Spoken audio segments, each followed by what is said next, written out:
Herkese salam uşaqlar. Videonu sizə bu gözəl yerdə açıram. Çünki əslində mayın 4-ü bura gələcəkdik məktəb üçün. Burada buranın konumu balıq göldür. Məktəb üçün gələ bilərsiniz piknik eləməyə. Nəysə, biz əslində bura mayın 4-ü gələcəkdik, amma biz yer rezervasyon eləmək üçün gəldik. Bu belə 15 nömrədə. Deyəsən 15 nömrədə oturacağıq. Hələ ayaqqabı ilə girmək istəmirəm, belə göstərim içərisini. Çox qəşəngdir. Ay pişik, sən ilə dalınca düşmüsən.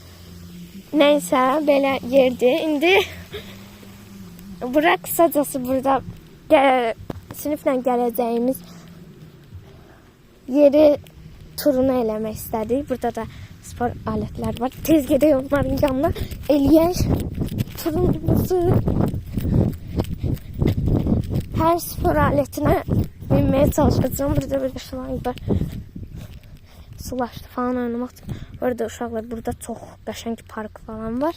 Burada bu necə alətdir? Hə, yəni belə dönmək üçün falan alətlər var. Məncə burası çox yaxşıdır. Bizim həyətdən böyükdür bura. Buranın parkı bizim həyətdən böyükdür. Çox qəşəngdir. İstəsəniz gələ bilərsiniz məktəbdən. Özü tam bir bahar havasıdır. Çox qəşəng.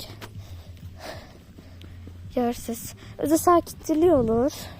Rezervasyon eləyərsiniz. Gələrsiniz. Bu 16 nömrədir. Bizim 15 nömrəyi pişik. Çek bebek istəmir, çek. Dostum düşmanım gəlsin, çek. Neyse. Biz bura 15 nömrədir. Yəqin ki. Baxın bir dənə tez nömrəsi. Bəli, biz burada oturacağıq. 16 nömrə də buradır. Burada da 50 cimaqçı falan şulang var. Biz düz şəlalənin qabağında oturacağıq. 16 nömrə. Belə bağlılar da var, açıqlar da var. Bir şey də mənim arxamca gəlir. Bağlılar da var, açıqlar da var daha doğrusu. Burada belə tam güneşli havada, eğer gözünüzə güneş falan düşəcəksə bağlıda otura bilərsiniz. Bəli. Buranı kısa tur çəkirəm bu arada. Nəysə uşaqlar, sağ olun. Kısa turumuz bitti. Sağ olun.